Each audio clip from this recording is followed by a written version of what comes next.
Michael. Morning. He's our guest. Yes, Welcome, China. How are you? Thank you very much. No, very, very good. And yourselves? All right, you're a little bit nervous this morning. Not particularly. We're talking about wine. Exactly. And you could have had a little bit just to take that edge off. I was very tempted. They say wine is to women what duct tape is to men. It fixes everything. So I don't know. Might have had a good tot or two to ease the nerves. Yeah, just to ease you into the interview. Good morning and welcome, and thank you for taking time out to come and having a chat with us on Wine Wednesday. I know that Morsi set the whole thing up. She was like, listen, if you're going to get someone in to chat about wine, odds are pretty good that we should get Michael, okay, our main man from Stellenbosch. See, he's got his Stellenbosch shirt on. So after this, you go straight to work. Yes, that's right. And then it's all the way through till tonight until the last guest leaves, which, Jared, if you're there, is probably about 2 o'clock in the morning. Not anymore. I've changed. Our man here is somewhat of a wine aficionado, and as I said, Michael's kindly coming to have a chat with us about all things winey. We asked you guys to send us questions as well. Okay, we said the guys are going have really cool questions. You go into the draw, you win yourself a really cool bottle of Velvet Up Cricket Pitch, which is a very, very nice bottle of wine, as you well know. It's one of Skulk's best, yes. It certainly is. Choice. And I think they call it that because they've actually got a cricket pitch on the farm. They do, in fact. They used to have a fully fledged oval on the farm. Skulk Burger Jr., before he went into rugby, was actually a very, very prominent cricket player. And he was, yeah. Practiced numerous times there. That's awesome. Daddy just built him a nice pitch on the farm.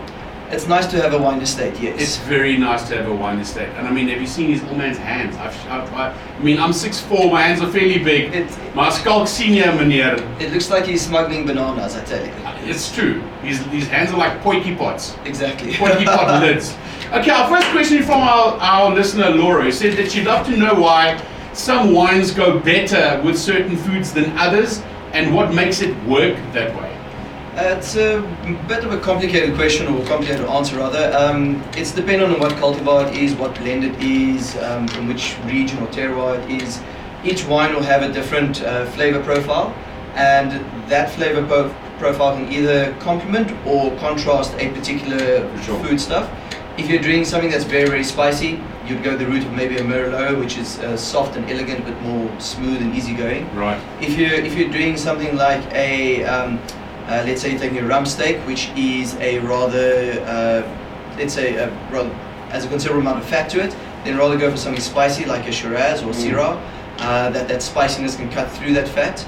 So yeah, it depends what it is that you're cooking on the evening itself to pair various wines with that. Like you mentioned earlier, the Vivino app works fantastically in that regard. Very, very cool. Take a snapshot of the label. You find out what flavor profile you have there, what inherent taste notes you pick up from that cultivar or that bottle in particular, and then you can say either I want to contrast it with something or I want to complement it with a particular meal.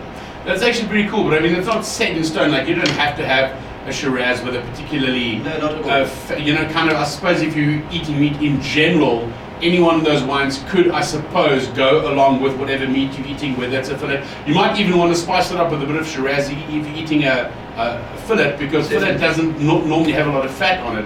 So you might want a bit of, spice. Each to his own. Each individual person has a different flavor profile that suits them well. And your different meals are also going to have different nuances coming through, and you can pair that with not any wine, but within reason, various wines and so forth. Okay, cool, very interesting. So hopefully that answers your question, Laura. Kuti says that I'd like to buy my friend some wine as a gift, but I'm not sure what kind of wine they like, and I don't want to look cheap. Should I buy red or white, and what kind? That is a many-fangled question, but you can just cut it down if you want to. Look, I'd like to say, generally, if you're buying wine other than late harvest or something of that sort, you're not going to look cheap. You'll be all right. You'll be all right. You'll be safe in that regard. Avoid that Olifant Poort late harvest. That doesn't work particularly well. But if you're doing, you can do white, you can do red. It really depends on what it is that your friend and so on, you've seen them drinking in the past. I'd say, to play it safe, go for your more traditional cultivars. Yes. Go for your Merlot, your Cabernet Sauvignon, your Shiraz. avoid your Petit Verdot, your Mourvedre, your Grenache, because a lot of people think they can make it, but they can't. Yeah, it's you can go for a Petit Verdot from South Africa, single cultivar. You're going to struggle because it is a cultivar which does grow poorly in South Africa, and you're more than likely going to pay a lot of money for something that's not necessarily going to have the same quality that a more traditional Cabernet Sauvignon from the Stellenbosch region is going to deliver. Would you also maybe say just go price-wise? I mean, because, you know, generally speaking, if you don't really know much about wine, and a lot of people say, I think maybe people in the know will say, well, you don't need to spend a lot of money to get a really good wine. There are really good wines there at fairly reasonable prices, but the problem with that is that you've kind of got to know a little bit about wine. You've got to know a little bit about estates. You've got to know that, you know, you can pick up this wine that is just being launched a year or two ago. You know, a lot of the wines, the Bayer's Kloof Pinotage was like that when it first came out. It was a little secret for many, many years until it just blew up, and now to me it's not what it was.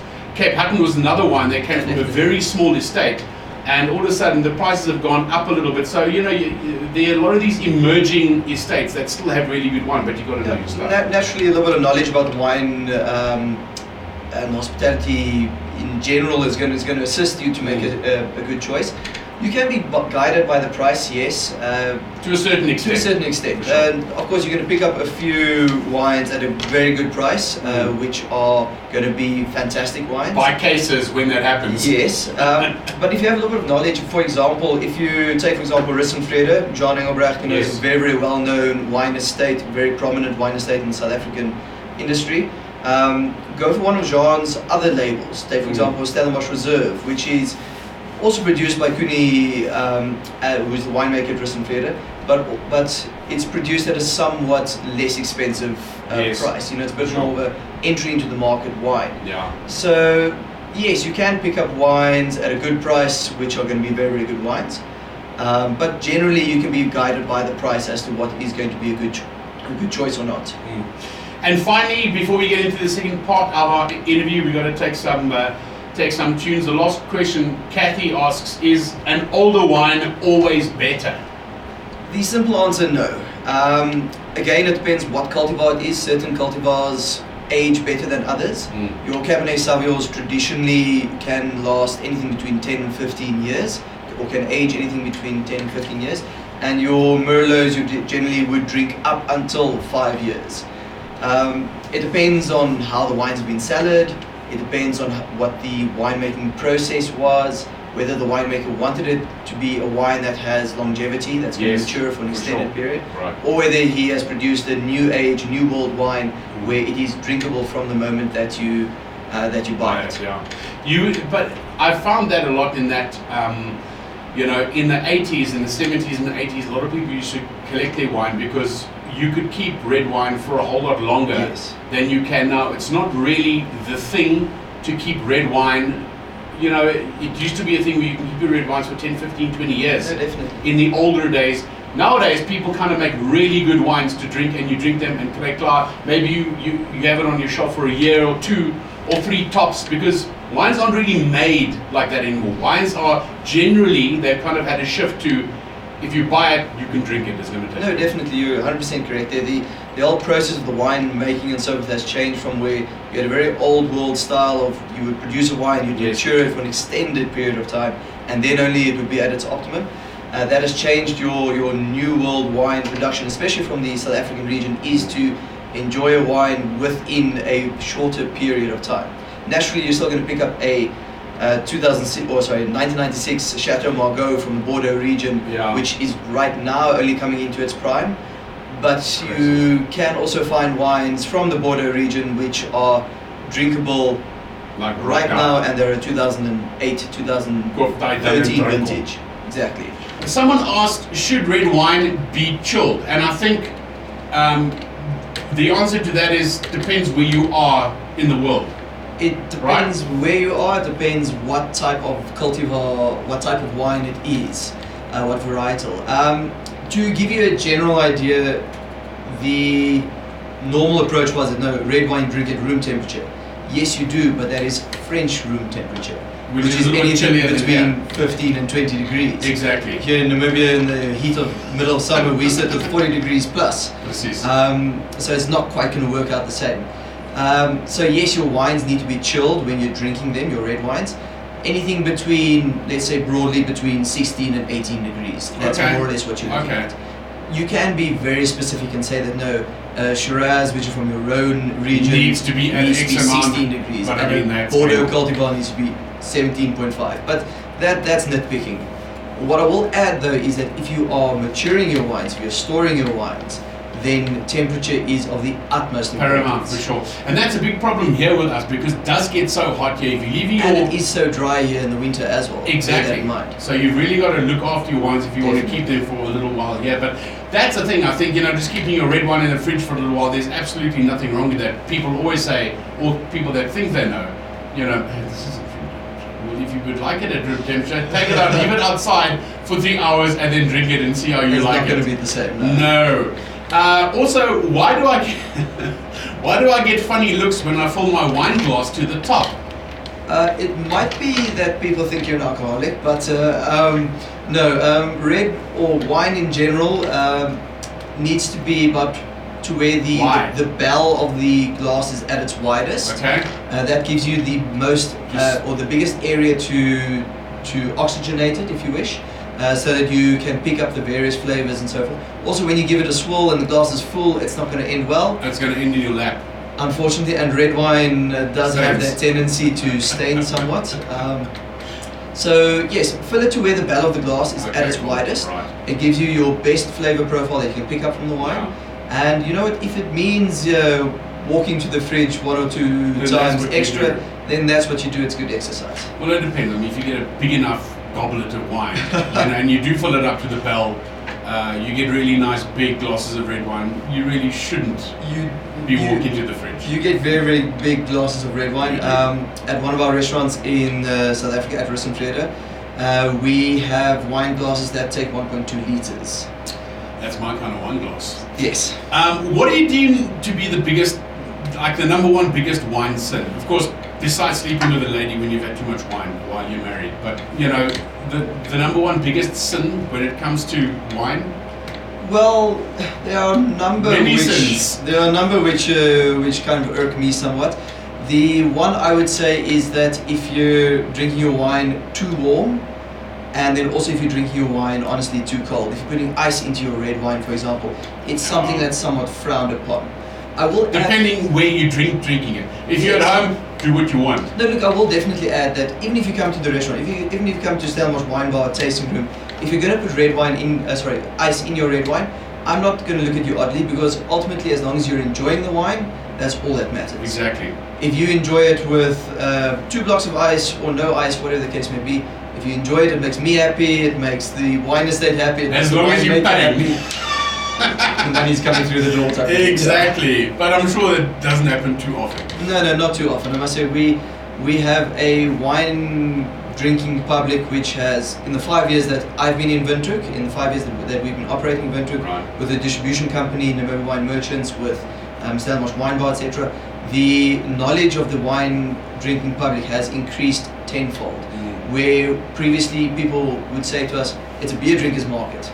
Do people actually drink wine there? Yeah. Now, my friends in Stellenbosch, the winemakers, the various wine estates that we list, now they come to Namibia itself and come do wine tastings here and so forth, because they're aware of the fact that this market in Namibia has grown exponentially and it's emerging. Has actually grown exponentially in its wine knowledge as well.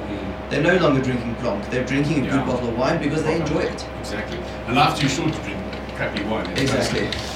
This is now for the industry and the waiters. I saw it was the 7 biggest faux pas when it comes to wine.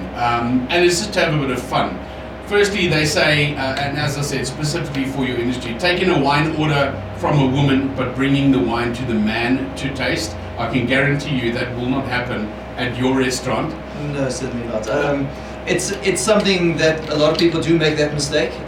It's like the lady orders and like, yeah, you offer you one, but yet she doesn't know anything. No, it's a matter of pour for the ladies first, pour for the person that's ordered the wine to taste, then for the ladies, and then for the gentleman at the table. If it's the lady that's ordered, go straight to her and pour the wine there for her. Because the she odds are definitely has the pretty good. knowledge. She knows what she's doing. Exactly. This I found absolutely hilarious, and this more than likely hasn't happened in the restaurant, but I mean, I'm a cheapskate, but I won't do this. They say, take a half bottle to a restaurant and expecting to pay half the corkage.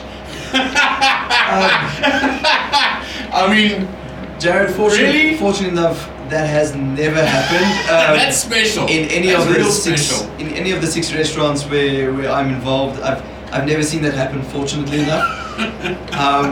But I mean, if someone had to come with it, you'd probably just have to laugh, say, okay, I'll charge you half price, go and sit down, and now I've got a great story in the bank to tell people on radio next time I come for an interview. I mean, that's worth its weight in gold. I tell you the stories that I could share, but I'm not allowed to share. you can't. That happen in a restaurant. Fantastic times, I tell you. Windhoek's a very small place. It's a beautiful place, but very small. It's Yes. a beautiful small place.